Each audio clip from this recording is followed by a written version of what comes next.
Esta lavagem das mãos é um costume milenar.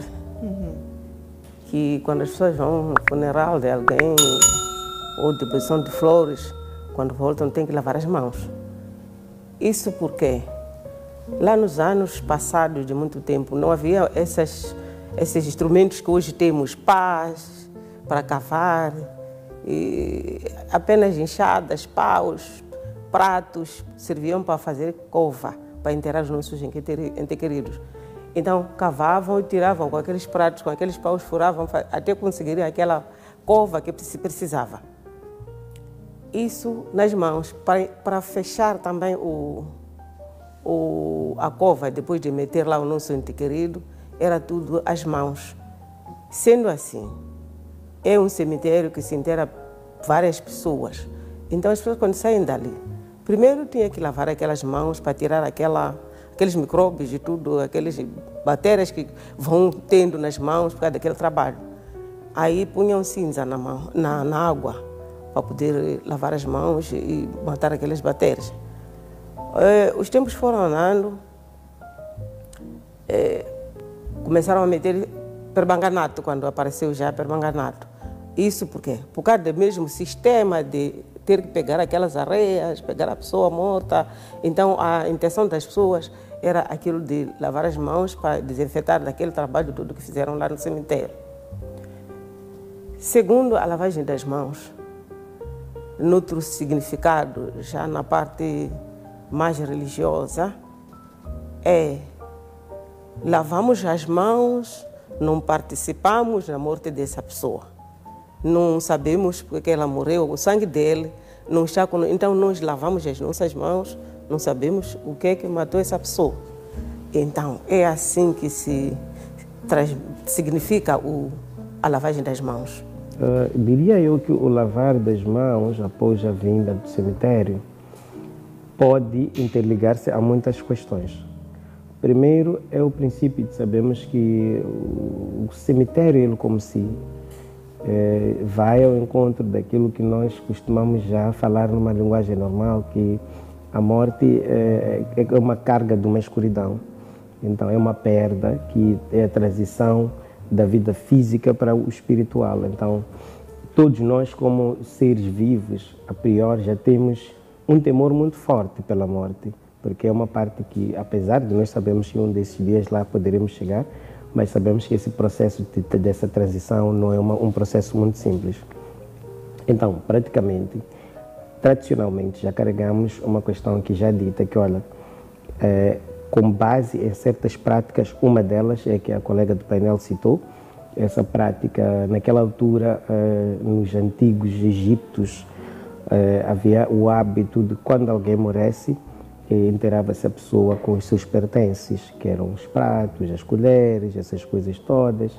Então tinha lá um princípio de saber-se que aquela pessoa ia ter uma continuidade de vida após a morte.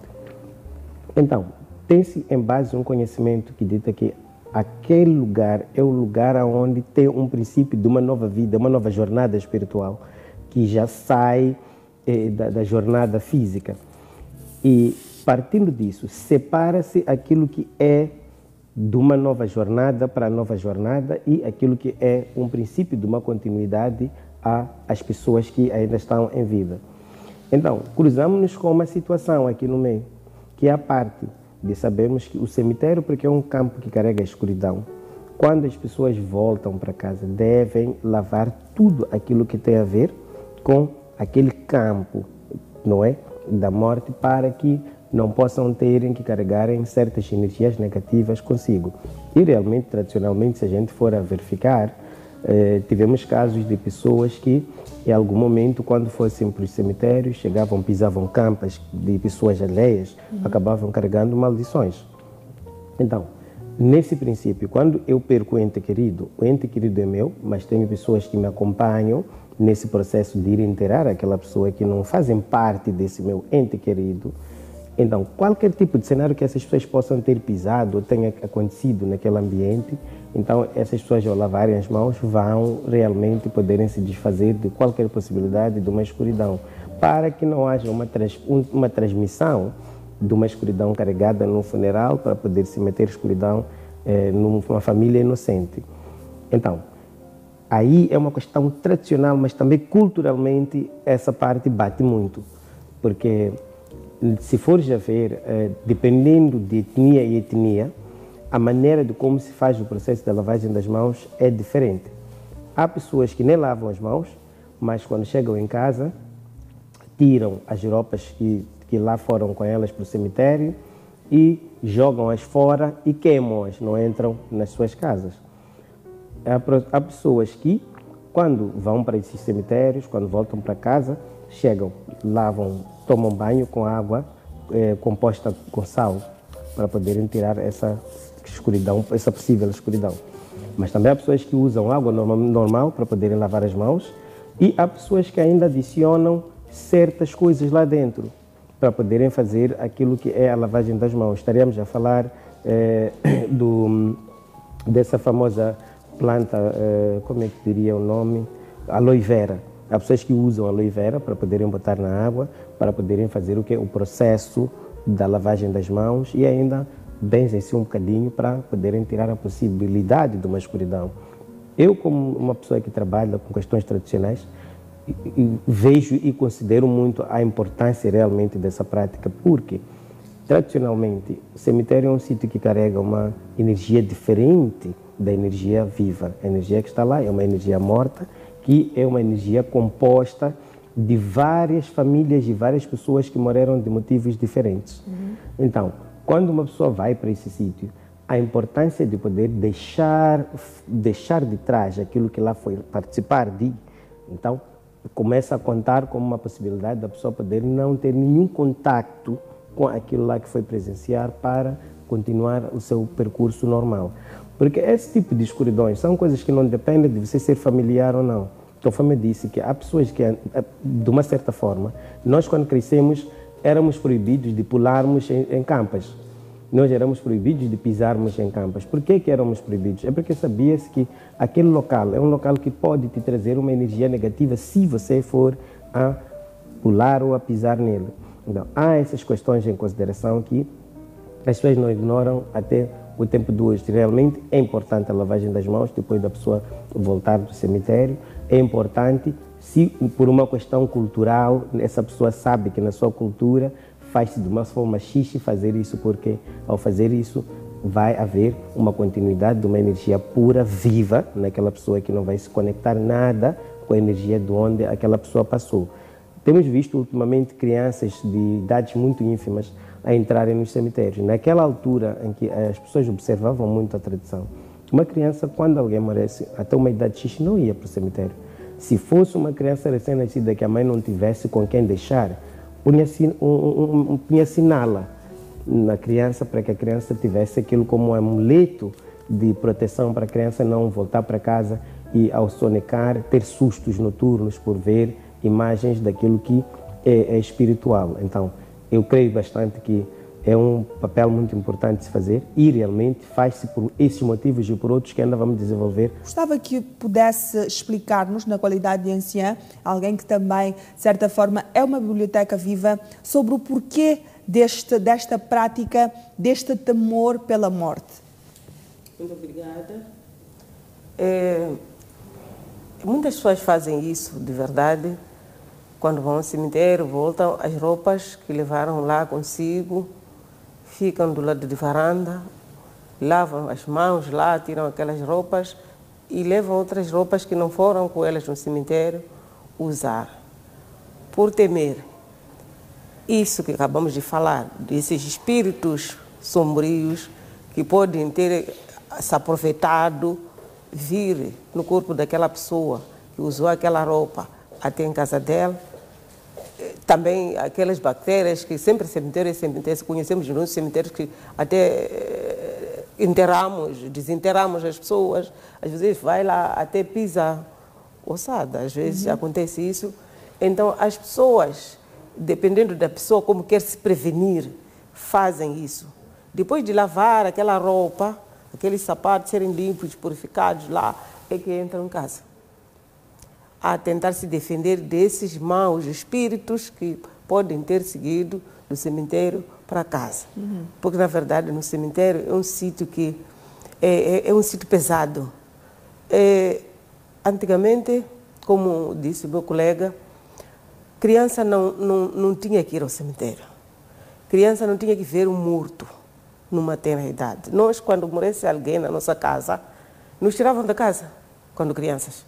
Ficávamos lá na vizinhança, lá onde não tem falecimento, até a deposição de flores, e quando já voltávamos para casa. Depois, no outro domingo, ou sábado, depois do dia da deposição de flores, é que nos levavam já para pisar o que é a campa do nosso ente querido que faleceu e dizer que essa pessoa, você não vai viver mais, está enterrado aqui. Já não existe. E não havia isso da criança ficar a pensar que é de voltar, porque já fizeram pisar ali na campa ali, dizer que a pessoa já não está aqui. Isso por quê? Porque a pessoa quando vê, mesmo eu adulta, quando vê uma pessoa que já não está entre nós, o susto é maior. Já imagina para uma criança que é pequena para ver uma pessoa naquele estado, como é que fica? E aquele susto quando acontece para a criança, cria bronquites, cria asmas, outras doenças, aquele susto que depois já pode não dormir bem a criança, andar assustada noite e noite. Então evitavam essas coisas, para nossas crianças não terem essas doenças que hoje em dia já são muitas. Porque uma criança de 3 anos, morreu a avó, levarmos criança é para ver a avó. O que aquela criança sabe de ver a avó? Aquela criança nem vai se lembrar de que a avó era como, porque nem sabe se viu ou não viu por causa da idade, mas simplesmente há de ficar assustado por ver aquela avó que morreu ali. Nós, quando morremos, nem sabemos se conseguimos fechar a vista, conseguimos fechar a boca, conseguimos fazer como. E é assustador mesmo para nós que somos adultos. Para a criança é pior. Daí que carregamos energias negativas sem necessidade. Governo, por que se usa o perfume? Por que se aplica o perfume no morto? Eu dizia que existem certas práticas que eram feitas há muito tempo, por certos motivos, que depois acabaram se associando a certas culturas. A prática do uso do perfume é uma prática muito antiga, é egípcia essa prática, é onde eles usavam o perfume como uma forma de mostrar um bom trato à parte que sobrou daquela pessoa que lá se foi. Foi-se fazendo isso ao longo dos anos que em algumas etnias passou-se a comportar-se como se fosse uma parte cultural. Onde podiam não usar um perfume, havia um tipo de folhagens que eram usadas para poderem acompanhar o processo de limpezamento daquela pessoa que se foi, para mostrar respeito e carinho como último cuidado que ela podia se fazer. É muito mais nesse sentido, não por uma outra vertente que possa achar uma lógica espiritual. Agora, lavar as mãos após um funeral não é expulsar a possibilidade de entrar um espírito de morte da parte de quem nós fomos acompanhar ao seu sepulcro. É uma questão que tem muito a ver com atos espirituais, considerando que o cemitério ele em si é um sítio que carrega uma força espiritual muito forte. Razão pela qual, quando a gente vai para lá, em algum momento a gente tem que temer não o ponto daquilo que aconteceu com a pessoa que nos levou a irmos pisar o cemitério, mas aquilo que nós possamos termos carregado lá. É por essa razão que temos várias formas que as pessoas usam para poderem tomar isso como uma forma de purificação, para que não possam carregar energias negativas. Aquelas pessoas que têm o hábito, nós crescemos a ouvir que se apontarmos uma campa o dedo cai. E, no entanto, era uma forma também de educar-nos, não é? Para certas práticas que não ficam muito bem. Mas nos tempos atuais nós vemos a nossa juventude tão à vontade ao ponto de sentar-se por cima de uma campa, alguns pisam na campa, outros vão lendo aí os nomes, vão lançando piadas. Qual é a implicação espiritual deste posicionamento perante este local, Mateus Gouveia? Nós temos que voltar a perceber que a prática, a perda da identidade espiritual que nós ganhamos ao longo dos anos para cá, tem tido impactos muito negativos. Em que sentido nós falamos? A morte é uma questão que não pode se normalizar. E é uma questão muito sagrada, de uma certa forma que aquilo que nós temos visto de pessoas que chegam, põem caixões no meio das estradas, depois fazem ralis, ainda tiram os corpos, dançam com eles, aquilo é, moralmente, não bate bem moralmente. Segundo, aquela pessoa que perdeu a vida transitou da parte física para uma fase espiritual e não quer dizer que não haja nenhuma conexão entre aquele corpo e aquela alma que aquela pessoa já se tornou em. Razão pela qual, se formos a ver, toda pessoa que morre, por mais que tenha morrido de olhos abertos, a primeira coisa que se corre para fazer é fechar aquilo ali, os olhos da pessoa. Por quê? Qual é Porque os olhos comunicam tudo aquilo que a pessoa viu em vida e tudo aquilo que os olhos da pessoa morta veem, mesmo ela estando morta, comunica-se com a alma daquela pessoa. Então, não vamos pensar que depois daquela pessoa morrer, nós não possamos respeitar aquelas pessoas. Nós temos tido muita coisa errada que acontece conosco como jovens, temos tido muitos problemas espirituais na nossa sociedade por questões de falta de certas observações que, naquela altura, preservavam-nos de não termos muito contato com o mundo espiritual. Nós temos muitos problemas. Eu acreditava que, para as atuais gerações que nós somos agora, pudéssemos não ter tantos problemas envolventes a questões espirituais quanto temos agora. Temos isso porque essas inobservâncias que nós temos. Dançamos nos cemitérios hoje em dia, fazemos festas nos cemitérios hoje em dia. Aquela imoralidade toda que não era praticada naquela altura, nós normalizamos e pensamos que é normal porque estamos a viver o modernismo. Não é moderno, não há modernismo para essas coisas. Nem culturalmente, nem biblicamente, não há modernismo para esse tipo de situações. Então, nós temos que temer a morte e temos que temer o local onde os mortos dormem. Porque é lá onde a gente pode ir mexer com assuntos muito sensíveis que podem comprometer ações muito sérias no futuro.